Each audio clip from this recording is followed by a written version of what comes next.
স্ত্রীকে 6টি কথা জীবনে কোনোদিন বলবেন না। 1. তোমার বাবা মা ভালো না অথবা তাদের গালমন্দ করা।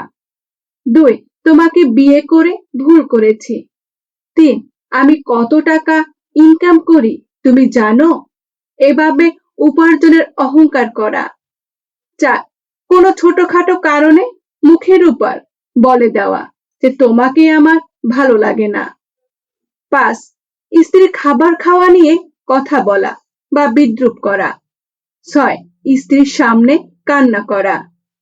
স্ত্রীর সামনে কান্না করলে আপনার দুর্বলতাকে পুঁজি করে সে আপনাকে আবারও আঘাত করতে পারে। মানুষের স্বার্থ পূরণ হয়ে গেলে হঠাৎ আচরণটাও বদলে যায়। গোপনে যে দান করে সেই তো দাতা।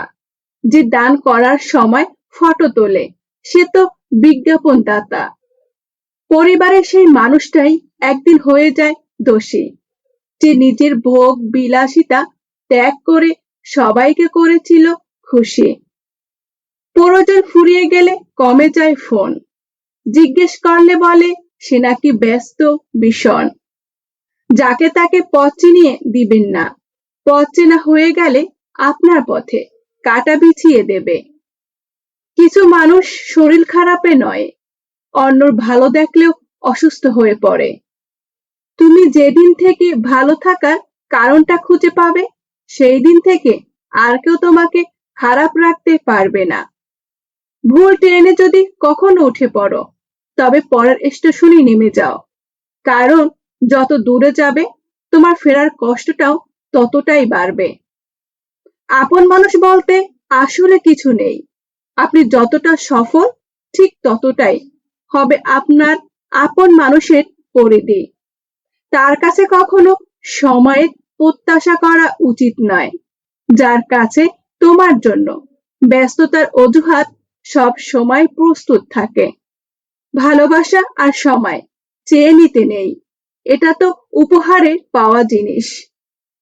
ভালো তো তাকেই বলে বন্ধু যে তোমার দুর্বলতার জায়গাগুলো জানার পরেও তোমাকে আঘাত করে না।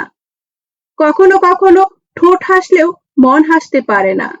অভিনয়টা নিজের সাথে, মনের সাথে চলে না। পৃথিবীতে স্বার্থ ছাড়া কিছুই নেই। ঠিক যেমন জ্যোৎস্নার স্বার্থেই মানুষ চাঁদকে ভালোবাসে। অন্যর কথা শোনা মাত্রই উত্তেজিত হইও না, আগে তার কথার সততা যাচাই করো। আসলে আমরা ভালো নেই, ভালো থাকার নাটক করি। হাসিটা তবু ঠোঁটেই লাগে, যতটা ভিতরে গুমড়ে মরি। চকচক করলেই শোনা হয় না, যেমন দামি দামি পোশাক আর কথায় কথায় ইংরেজি বললেই ভালো মানুষ হওয়া যায় না।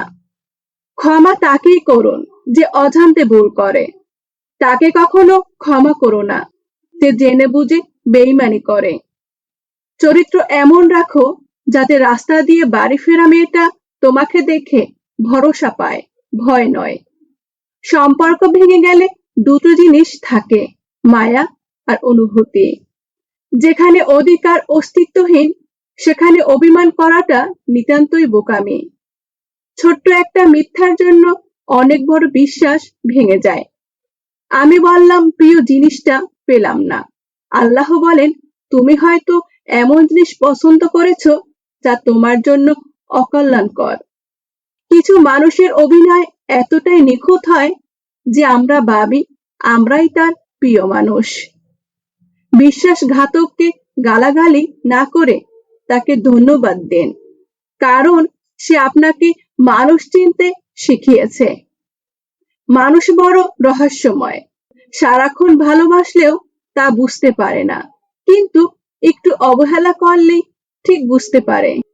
মানুষ হঠাৎ করে হারিয়ে যায় না, দূরত্ব বাড়িয়ে ধীরে ধীরে জীবন থেকে সরে যায়। মনে মনে করা কল্পনাটা কখনো অন্যকে জানানো উচিত নয়, জানলেই ব্যাগরা দিতে শুরু করবে। আপনার কল্পনার থেকেও ভালো কিছু আল্লাহ আপনাকে অবশ্যই দিবেন, শুধু বিশ্বাস আর ধৈর্য রাখুন। বছরের পর বছর একটা সংসারে বউ হয়ে থাকার পরও অনেক নারী বলতে পারে না যে সংসারটা আমার। তারাই অহংকার করে যারা বিনা পরিশ্রমে সবকিছু পায়। যিনি নিজের পরিশ্রমে সাফল্য অর্জন করে তিনি অন্যের পরিশ্রমকেও সম্মান করে। ডিভোর্সি নারী মানে এই নয় যে সংসার জীবন মানিয়ে নিতে ব্যর্থ হয়েছে। এমনও হতে পারে যে সে একজন ব্যর্থ পুরুষের হাত থেকে মুক্তি পেয়েছে। তুমি অসংখ্য ভাষায় বিশেষজ্ঞ হতে পারো, কিন্তু তুমি যদি কারো নীরবতার ভাষা না বুঝতে পারো তাহলে তুমি তার কাছে পরাজিত। মানুষকে আপন করে রাখা মনে হয় পৃথিবীর সবচাইতে বেশি কঠিন কাজ। একটা সময়ের পর নিজের ভিতরের কথাগুলো আর কাউকে বলতে ইচ্ছা করবে না। জীবনে সঠিক মানুষ আসার জন্য ভুল মানুষগুলো ছেড়ে যাওয়ার প্রয়োজন আছে। গড়ি খারাপ হয়ে গেলে সেটা ঠিক করার লোক তুমি অনেক পাবে, কিন্তু সময় খারাপ হলে সেটাকে ঠিক তোমাকে নিজেকেই করতে হবে। ব্যর্থতা কখনো আপনাকে টপকে যেতে পারবে না যদি আপনার মধ্যে সাফল্য হওয়ার জন্য যথেষ্ট মনের জোর থাকে। আমরা সেই জিনিসটাকে বেশি পছন্দ করি যেটা পাওয়া প্রায় অসম্ভব। কাউকে ভালোবাসলে এতটাই ভালোবাসো যেন সে কষ্ট পেলে প্রথমেই তোমাকে মনে করে। একটা বয়সের পর অনুভূতির চেয়ে আত্মসম্মানকে বেশি গুরুত্ব দেওয়া উচিত। 100টা ভুল করলে কেউ কখনো ছেড়ে যায় না, ছেড়ে যায় একটা ভুল 100 বার করলে। কোনো মানুষ আমাদের বন্ধু বা শত্রু হয়ে এই পৃথিবীতে আসেনি। আমাদের ব্যবহার, কথাবার্তা মানুষকে আমাদের বন্ধু বা শত্রু বানায়। আপনি এক লাফে ছোট থেকে বড় হতে পারবেন না, আপনাকে ধৈর্য ধরতে হবে। মানুষ ফ্রিতে দুটো জিনিস দেয়, কষ্ট আর পরামর্শ। প্রতিযোগিতা যদি নিজের সাথে হয়, হেরে গেলেও অনেক কিছু শেখা যায়। যোগ্যরা যোগ্যস্থান পেলে বিনয়ী হয়, আর অযোগ্যরা যোগ্যস্থান পেলে অহংকারী হয়। সত্যিকারের বন্ধু তো সে যে তোমার অতীতকে গ্রহণ করে, তোমার বর্তমানকে সমর্থন করে এবং তোমার ভবিষ্যৎকে উৎসাহিত করে। ভালো থাকাটা নিজেই তৈরি করে নিতে হয়, আর যদি অন্যর থেকে ভালো থাকতে অনুপ্রাণিত করে তাহলে সেটা সৌভাগ্যের কথা। অদ্ভুত বাস্তবতা, অবৈধ পথে ধনী মানুষ সমাজে সম্মানিত, আর বৈধ পথে গরিব মানুষরা সমাজে অবহেলিত। এই 4টি লক্ষণ দেখলেই বুঝে নিবেন আপনার খুব কাছের মানুষরাই আপনার অজান্তে আপনাকে হিংসা করে। 1. যখন দেখবেন আপনার যে কোনো সাফল্যকে ছোট করে দেখে। 2. আপনার ছোটখাটো ভুলগুলোকেও সে বড় করে দেখে, যাতে করে আপনি হীনমন্যতায় ভোগেন এবং আপনি যেন আর সামনের দিকে অগ্রসর হতে না পারেন। 3.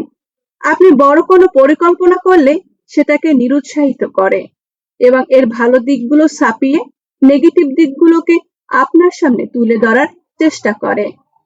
4.